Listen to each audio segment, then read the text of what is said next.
Terima kasih Anda masih bersama kami dan bagi Anda yang baru saja bergabung kami hadirkan kembali 3 berita utama hari ini. Atap bangunan sekolah di Seragen ambruk saat proses belajar mengajar berlangsung. Kepala sekolah dan sejumlah siswa terluka akibat tertimpa genteng.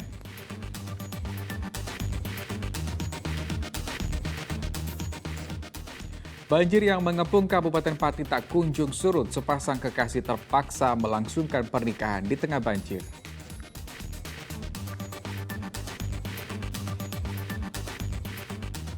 Cegah gagal panen, para petani di Kabupaten Banyumas memanen cabai lebih awal.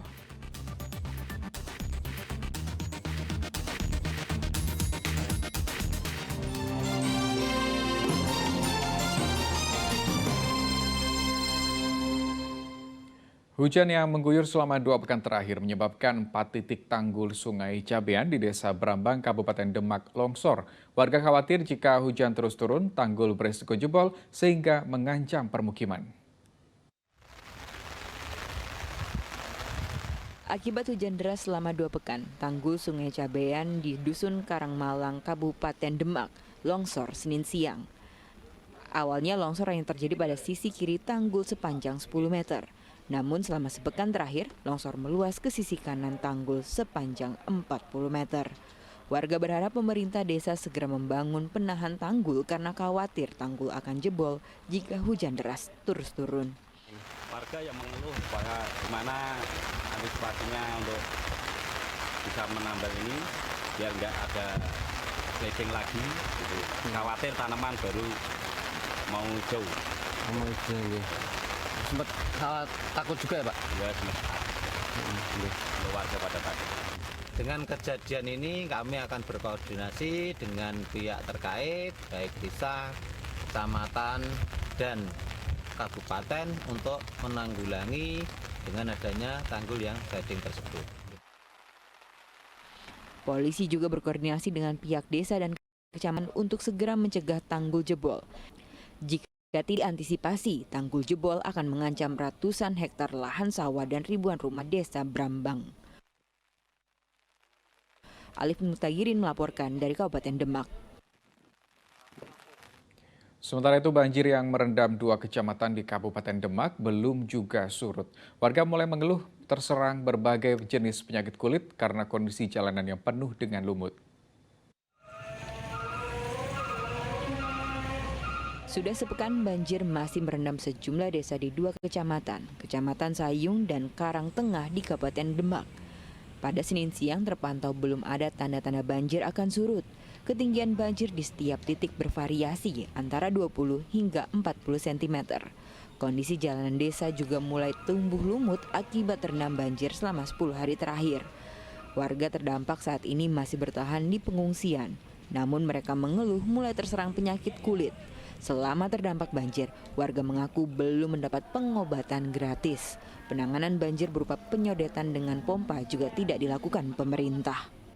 Bosen toh Pak, kakinya pada sakit semua, pada ini loh, kayak gini loh, aduh semua ini kakinya nih, sakit makanya rumahnya kebanjiran, ini jadi ngungsi di sini.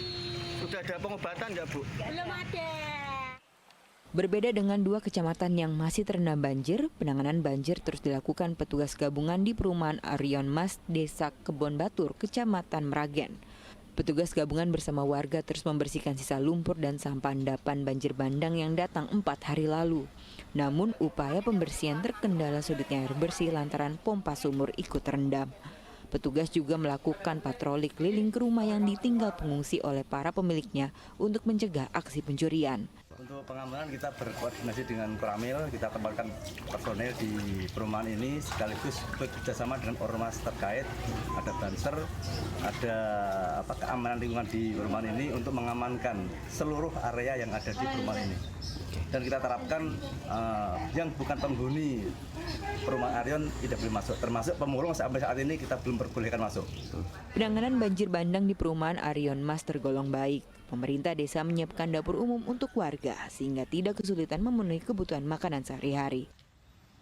Ali Muftagirin melaporkan dari Kabupaten Demak.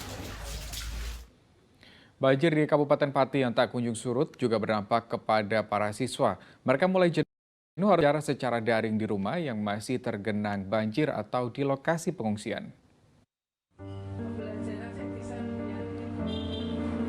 Sudah sepekan lebih, Amel bersama teman-temannya terpaksa belajar di rumah. Mereka belum bisa kembali ke sekolah karena sekolah mereka SD Negeri Banjarsari masih terendam banjir. Selama di rumah, Amel bersama teman-temannya mengerjakan tugas yang diberikan guru secara daring. Amel mulai jenuh, apalagi kondisi rumah juga masih tergenang banjir setinggi 1 meter, sehingga ikut mengganggu kegiatan belajar mereka. Belum lagi jaringan internet sering terputus. Saya tetap belajar di rumah lewat WA yang tugasnya di-share oleh guru saya di WA group, dan saya tetap mengerjakan di rumah, terus nanti tugasnya dikirim lewat WA juga.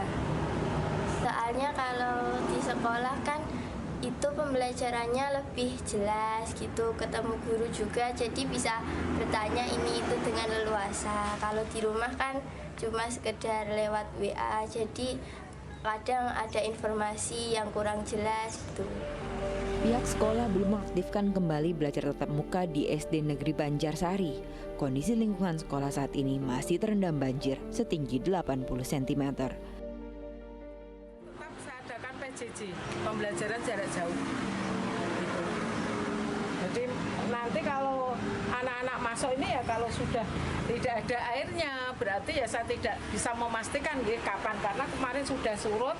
Mungkin 1 hari 2 hari lagi, begitu hari ini yang saya pastikan seperti itu, tapi malah airnya tambah begitu. Okay. Para siswa baru boleh kembali ke sekolah setelah banjir surut dan lingkungan sekolah sudah dibersihkan. Banjir yang merendam sekolah juga dipicu luapan Sungai Silugonggo. Arif Nur melaporkan dari Kabupaten Pati. Kita ke informasi lain, perayaan ulang tahun ke-50 PDI Perjuangan di Kota Salatiga berlangsung meriah. Para ibu menggelar senam massal di Pasar Belauran. Para ibu bersama sejumlah pedagang begitu antusias mengikuti instruksi dalam senam massal di Pasar Belauran, Kota Salatiga pada Selasa pagi. Pasar sengaja dipilih sebagai tempat acara peringatan sebagai simbol kedekatan PDI Perjuangan dengan Wong Cilik. Meski berlangsung di tengah pasar, upacara tetap berlangsung hikmat. Peserta juga begitu bersemangat menyanyikan lagu Indonesia Raya.